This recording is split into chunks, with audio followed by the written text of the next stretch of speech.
Witam wszystkich serdecznie. W dzisiejszym odcinku omówimy sobie uchwyt, czyli jedną z najważniejszych rzeczy, która jest odpowiedzialna w 90% za to, że trafiamy, nie pozycjonujemy. Zapraszam.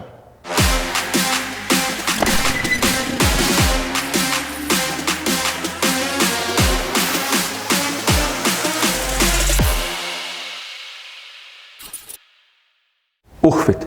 Bardzo ważna rzecz. Pamiętajcie, gdzie trzymamy kij na rękojeści, o tym omawialiśmy sobie w odcinku pierwszym, dlatego gorąco zachęcam wszystkich do tego, aby wrócić do odcinka pierwszego i zgłębić, dlaczego musi być kąt prosty.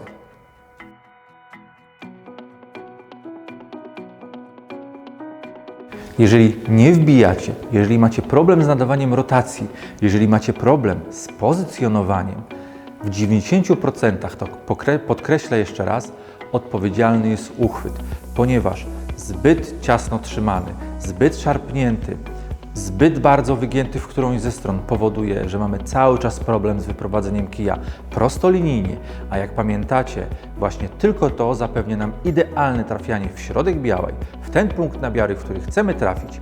Oczywiście inne aspekty typu pozycja, linia strzału też odgrywają równie ważną rolę, ale o tym będziemy sobie opowiadać w późniejszych odcinkach. Natomiast teraz skupmy się na tym uchwycie. W następnym odcinku natomiast pokażemy sobie, jak zdiagnozować zły uchwyt, jakie ćwiczenia wykonać, aby go poprawić i jakie ćwiczenia polepszą właśnie nasz uchwyt. To teraz, jak powinien wyglądać poprawny uchwyt? Omówimy sobie dzisiaj dwa uchwyty. Jeden idealny z punktu widzenia biomechaniki, bardzo ciężki do osiągnięcia, ale który powoduje, że nasz uchwyt i nasza technika staje się ogromnym orężem. Natomiast drugi uchwyt, bardziej praktyczny, jest powiązany oczywiście z tym pierwszym uchwytem, ale jest to takie wypośrodkowanie, które sprawi to, że mimo naszych ludzkich ułomności jesteśmy w stanie o wiele lepiej kontrolować prowadzenie tego kija.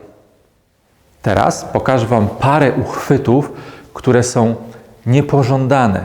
Bardzo dużo zawodników gra. Można nawet takie uchwyty zobaczyć u zawodników w main tourze, ale pamiętajcie, nie wzorujcie się na tym, bo tylko dzięki ich minusom, które składają się na to, potrafią wyprowadzić ten kij prosto, natomiast u zwykłego zjadacza chleba spowoduje to, że walczymy z wiatrakami.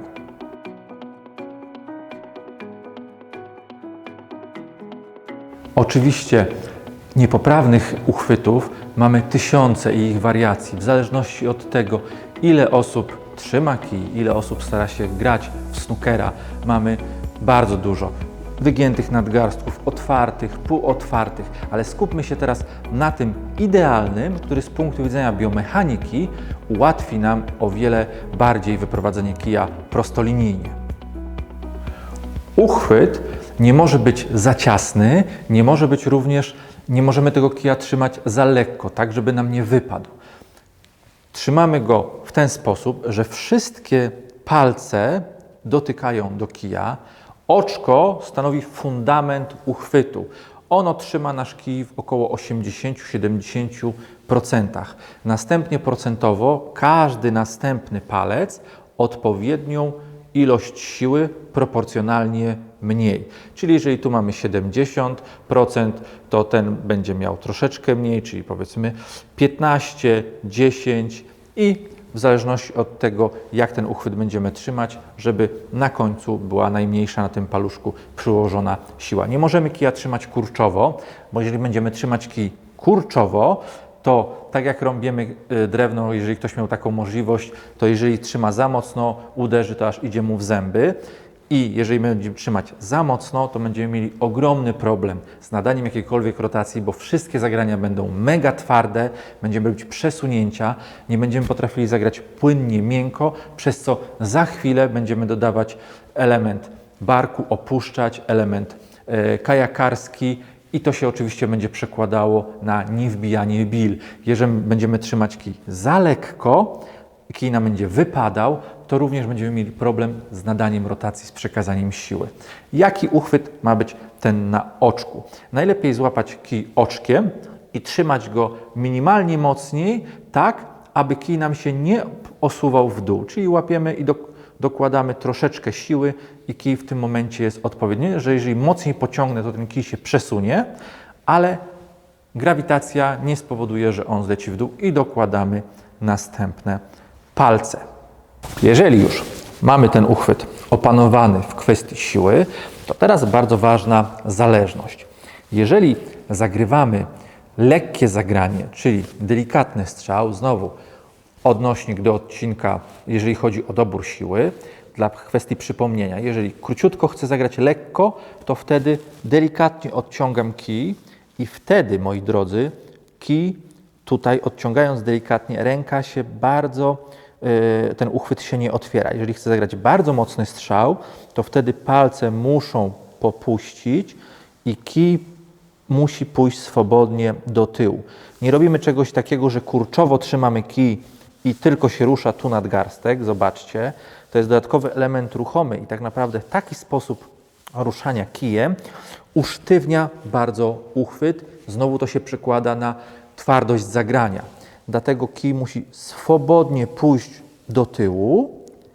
Jak widzimy, palce się delikatnie otwierają. Im będę chciał dalej odciągnąć kij, to te palce się dalej otwierają aż do, powiedzmy, ekstremum, gdzie tylko oczkiem trzymam. I teraz pauza, inicjowanie oczkiem i powoli dokładam każdy palec po kolei, co jest bardzo istotne, i wyprowadzam kij do przodu. Bardzo ważny element jest, że nasze przedramię i kości naszego śródręcza muszą być cały czas w jednej linii. Popatrzmy. W ten sposób. Nie robimy czegoś takiego. Oczywiście są zawodnicy, którzy tak robią, ale omawiamy tutaj sobie idealne wyprowadzenie kija dzięki naszemu nadgarstkowi. Teraz po co to otwieranie i zamykanie? Zobaczcie, spróbujcie sobie ruszyć ręką z zamkniętym nadgarstkiem i nadgarstek przyspieszyć, a teraz to samo zróbcie otwierając i zamykając palce. Zobaczycie, że dzięki zamknięciu tych palców w ostatnim elemencie naszego swingu, tak, czyli tutaj można powiedzieć uderzenia, palce wprowadzają nadgarstek w dodatkowe przyspieszenie. Jest to wykorzystanie tej energii, czyli zmaksymalizowanie efektu jak najmniejszym kosztem. Nie musimy tutaj dokładać spięcia, tylko z automatu ten kij osiąga maksymalną prędkość. A jak wiemy, przyspieszenie jest prędkością w końcowym etapie, a prędkość jest siłą, więc się okazuje, że możemy zagrywać o wiele mocniejsze strzały, o wiele bardziej miękkie rotacje przez całą długość stołu, wkładając w to zagranie mniej siły. A jak wkładamy mniej siły, to jest szansa, że popełnimy mniejszy błąd. Więc reasumując, im bardziej skupiamy się znowu na poprawnej technice, mamy duże prawdopodobieństwo, że będziemy o wiele bardziej skuteczni. Teraz pokazałem Wam parę zalet tego uchwytu, natomiast również są wady.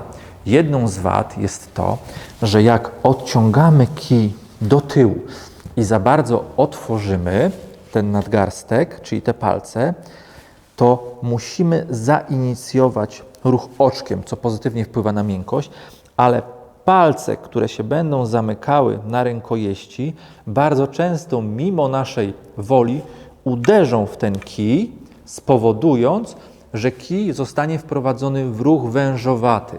A jak wiemy, ruch wężowaty z poprzednich odcinków powoduje nietrafienie w środek białej i znowu biała będzie żyła własnym życiem. Oczywiście bardzo dużą wadą jest to, że zawodnicy, którzy chcą zagrać bardzo mocno, odciągają kij i już tu kurczowo go szybciej łapią i znowu całe ciało jest spięte, kij nie jest wyprowadzony czysto, a to się przekłada, znowu podkreślę, na nietrafienie tam, gdzie sobie życzymy na bili białej. A teraz mała ciekawostka. W snookerze bardzo dużo rzeczy, jeżeli nie są wyćwiczone, nasze ciało robi z automatu, podświadomie. I taka zagadka. Jeżeli chcemy podnieść prawą rękę, który mięsień zaczyna pracować jako pierwszy? Na pewno z wielu Was będzie się drapało po głowie i będzie myślało, że mięsień przedramienny, ramienny, że mięśnie barku pierwsze zaczynają działać. Jest to mylne. Pierwszym mięśniem, który zaczyna działać, a tak naprawdę są to mięśnie pośladkowe i tylne uda. Dlaczego? Ponieważ podnosząc rękę do przodu zmienia się nasz środek ciężkości i żebyśmy nie polecieli do przodu, podświadomie nasz umysł wysyła informację, żeby spiąć tylną część tutaj naszego ciała, żeby zapobiec wywróceniu się do przodu i na to nie mamy wpływu.